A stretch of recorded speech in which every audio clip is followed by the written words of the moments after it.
Oke guys, kembali lagi bareng gua, yaitu Mimin, yakni admin di dalam channel Onisekai.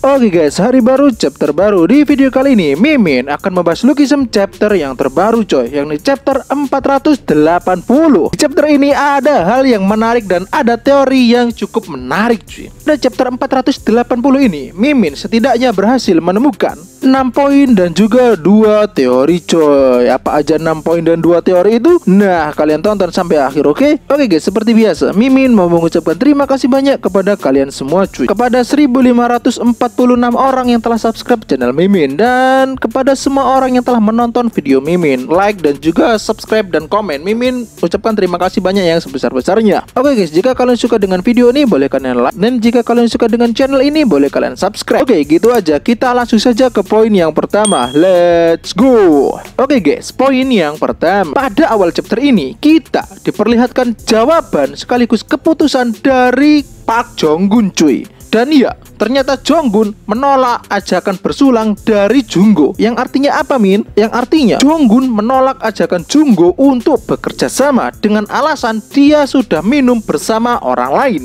Dan ini juga memberikan kesan bahwa Jong-gun sudah memiliki ikatan saudara dengan orang lain. Bener kan guys teori Mimin yang bilang kalau Jong-gun akan menolak ajakan dari Junggo. Dan orang yang telah bertukar cangkir dengan Jong-gun kemungkinan besar bernama Choi Dong-so cuy. Namun guys, pada awal chapter ini ada satu momen yang membuat Mimin cukup terharu cuy, cukup tersentuh ya guys, yakni momen saat raut wajah mereka berdua cuy. Raut wajah mereka berdua ini guys menggambarkan kesedihan, dan ini juga menjadi awal dari permusuhan antara Junggo dan juga Jong-gun yang selama ini telah lama menjadi rekan kerja cuy. Oke, next, poin yang kedua. Oke guys, pada chapter ini kita diperlihatkan ada orang lain selain Vasco yang tinggal di Gangdong. Ya, lebih tepatnya di hostel guys. Orang itu tidak lain dan tidak bukan adalah musuh bebuyutan dari Jajang. Dia menyimpan dendam kesumat kepada orang yang bernama Jajang. Dia adalah sang matahari Ansan yang sedang redup. Dia bernama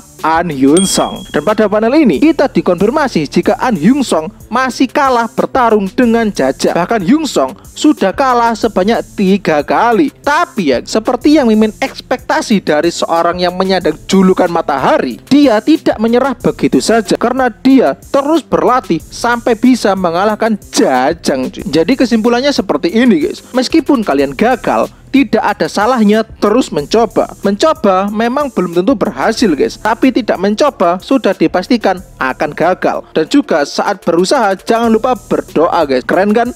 Oke, next, poin yang ketiga. Oke guys, menuju pada puncak chapter ini, di panel ini kita diperlihatkan Yojin yang diberitahu jika Hang Yul tidak bisa dihubungi. Tapi guys, pada satu momen ini ada yang membuat Mimin cukup penasaran, bahkan cukup heran, karena selama ini Yojin itu kan diperkenalkan dan diperlihatkan sebagai orang yang sangat teliti, licik, dan penuh perkiraan. Tapi guys, pada momen ini kenapa Yojin malah bilang aku tidak terlalu khawatir karena kemungkinan itu terjadi sangat kecil dan ada kakaknya yang akan melindungi baik Hang Yul. Bukankah kalimat ini sangat mencurigakan guys? Bahkan Mimin juga heran kenapa Yojin bisa bilang seperti itu. Padahal pada chapter sebelumnya Yojin mengirim Lee Dokyu untuk melindungi anak perusahaan pertama guys. Tapi pada saat ini dia seakan menyepelekan keadaan yang dimana pada saat itu baik Hang Yul tidak bisa dihubungi, dan di anak perusahaan pertama ada informan yang sangat berharga dan wajib dilindungi, yakni Park Jin Young kan guys. Tapi alasan apa yang membuat Yojin menjadi lengah seperti itu guys? Mimin jujur masih belum bisa menemukan alasan ini. Menurut kalian gimana guys? Oke, next, poin yang keempat. Oke guys, pada chapter ini, puncak dari chapter ini,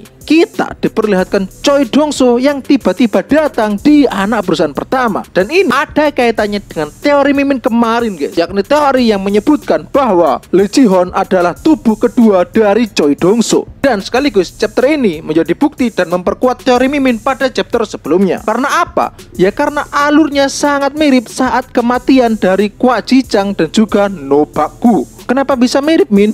Jika kalian ingat saat arc Park Hyung Suk pulang kampung. Setelah semua keadaan reda dan aman, Choi Dong Soo datang untuk bersih-bersih saksi mata dan juga barang bukti, guys. Di sini Choi Dong Soo mengancam Baek Hang Yul. Apakah dia mengetahui orang yang bernama Park Jin Young, dan apakah Park Jin Young pernah mengatakan sesuatu tentang Ellie pada Baek Hang Yul? Dan ya sayangnya Baek Hang Yul tidak tahu apa-apa, guys. Yang berarti Park Jin Young tidak pernah membicarakan hal tersebut dengan Baek Hang Yul. Dan sesaat momen ini berlalu, dari belakang Hulk memukul Choi Dong Soo dengan sangat keras. Tapi guys, serangan itu bagaikan setetes air yang jatuh ke padang pasir yang sangat panas. Ya bener, gak ngefek sama sekali. Bahkan Choi Dong Soo semakin marah kepada Baek Hang Yul, cuy. Dan dia ingin menghabisi kakak serta Baek Hang Yul tersebut. Namun guys, pada panel ini, menurut Meme, panel ini adalah panel yang sangat keren, cuy. Saat Choi Dong Soo senyum kejahatan, anjir, keren banget cuy Choi Dong Soo saat di panel ini. Menurut kalian gimana guys? Panel ini keren apakah enggak?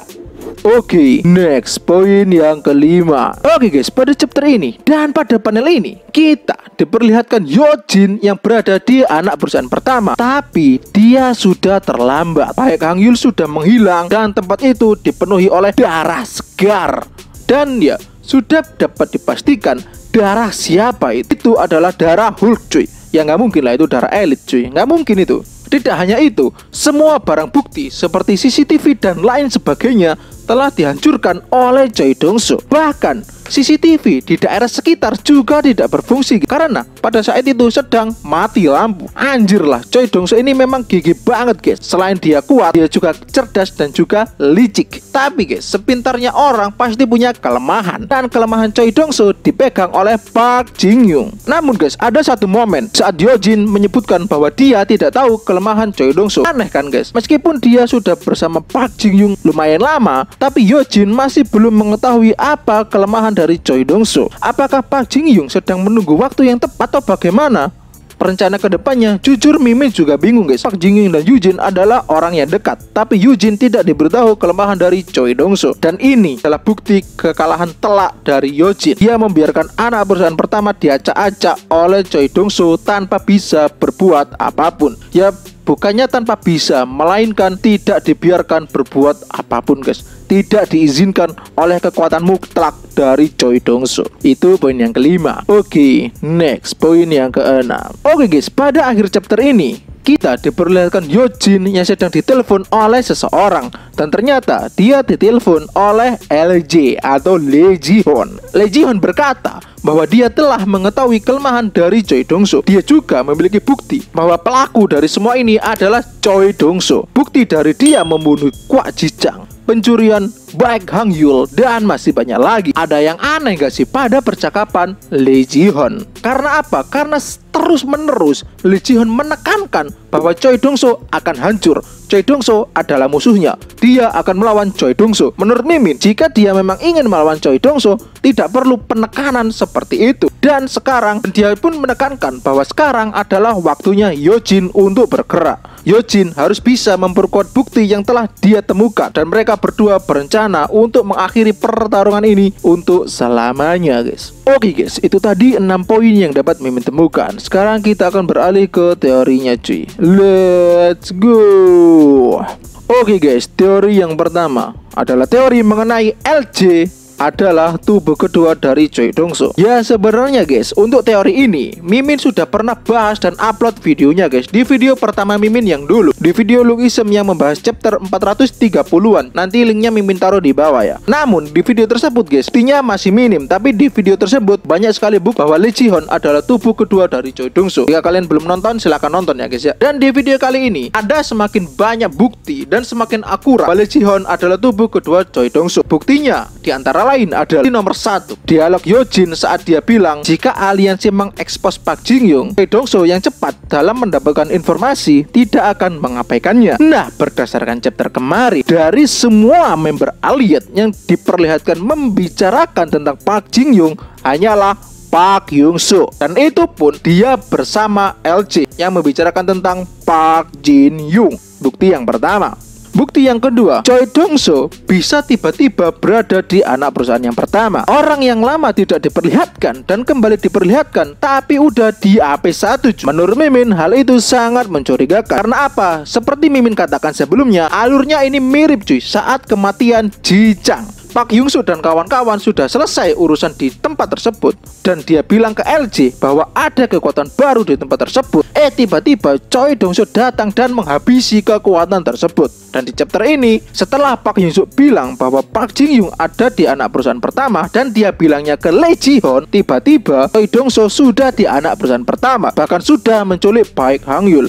Sangat mencurigakan kan guys. Bukti yang ketiga dan bukti yang terakhir, dan menurut Mimin, kesalahan Lee Ji Hoon yang paling fatal dan membuat dia ketahuan bahkan lebih terpojok bahwa dia adalah tubuh kedua Choi Dong-soo. Karena Lee Ji Hoon tahu semuanya tentang pergerakan Choi Dong-soo saat di anak perusahaan yang pertama. Bahkan saat Choi Dong-soo menabrakkan mobil ke trafo, masuk ke anak perusahaan pertama dan ngerusak hard disk cuy. Ini sih yang menurut Mimin lumayan janggal, karena hard disk pasti di dalam ruangan, sedangkan Lee Ji Hoon tidak memiliki akses masuk ke ruangan tersebut. Selain itu, dia juga melihat Choi Dong-soo yang menyulik Baek Hang Yul. Terlebih lagi guys, saat Yojin telepon, dia udah tahu yang terjadi, seakan dia ada di anak perusahaan pertama. Mungkin kalian ada yang menyanggah gini, tapi kan Min, itu Lee Ji Hoon kan pakai drone. Oke guys, pakai drone, tapi file hard di CCTV pasti di dalam ruangan, dan di ruangan tersebut pasti di dalam gedung tersebut guys, dan penjagaannya pasti ketat. Katakanlah gini guys, tidak mudah terlihat dari luar lah, gampangkan lagi itu. Tapi hanya dengan bantuan drone dia bisa mengetahui bahwa Choi Dong-soo yang merusak. Menurut Mimin sangat mencurigakan. Ditambah lagi, di sana kan mati lampu guys, dan otomatis kebanyakan suara itu hilang atau suasana menjadi hening. Untuk seorang Choi Dong-soo itu nggak mungkin dia tidak mendengar suara drone. Meskipun menggunakan drone mahal, kemungkinan masih ada suara mesinnya cuy. Terlebih lagi pada panel ini dia terlihat lengah sehingga dia bisa dimata-matai dengan mudah. Menurut Mimin, Elite tidak seperti itu guys. Oke guys, itu adalah 3 bukti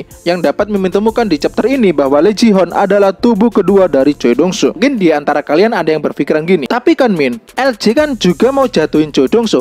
Oke, untuk itu akan Mimin bahas di teori yang kedua guys. Oke, next, teori yang kedua adalah teori mengenai kegunaan Lee Ji Hoon. Oke cuy, maksudnya kegunaan di sini adalah Lee Ji Hoon berguna sebagai informan buat Choi Dong-soo. Jika Choi Dong-soo ingin mencari informasi, dia akan memakai tubuh Lee Ji Hoon, karena selama ini kita diberitahu kalau Lee Ji Hoon ingin melawan Choi Dong-soo. Juga Lee Ji Hoon berfungsi sebagai jaring guys. Maksudnya gimana Min? Maksudnya Lee Ji Hoon bertugas untuk menjaring musuh Choi Dong-soo yang lolos dari cengkraman Choi Dong-soo seperti Nobaku dan juga Park Jin Young. Makanya pada saat LJ dapat informasi baru mengenai Park Jin Young, Choi Dong-soo langsung ada di tempat itu. Dan kemungkinan Choi Dong-soo sekarang sedang mencari keberadaan dari Choi Bo-ngai. Dan jika mereka bertemu, Choi Bo-ngai akan dihabisi oleh Choi Dong-soo. Dan juga LJ kan pernah bilang guys di chapter ini bahwa dia sudah menemukan bukti. Menurut Mimin, bukti itu tidak pernah ada. Jika dari awal Choi Dong-soo adalah ahli bersih-bersih, style dia melewatkan barang bukti di tempat kejadian cuy. Di sini LJ sedang membual kepada Yojin guys. Oke guys, itu tadi 6 poin dan 2 teori yang dapat Mimin temukan di dalam Lookism chapter 480. Apabila ada kurang lebihnya, Mimin mohon maaf yang sebesar-besarnya. Bisa kalian tambahkan di kolom komentar. Oke guys, jika kalian suka dengan video ini, boleh kalian like dan share ke teman-teman kalian. Jika kalian suka dengan channel ini, boleh kalian subscribe. Ya seperti itu aja lah guys. Dan yang paling penting kita teorikan cuy, apakah LJ tubuh kedua Choi Dong-soo ataukah Hyundo, Lord Hyundo adalah tubuh kedua Choi Dong-soo guys, ataukah Jin Ho Bin tubuh kedua Choi Dong-soo. Nah menurut kalian gimana guys, komen di bawah ya. Oke guys, see you the next video, bye bye bro.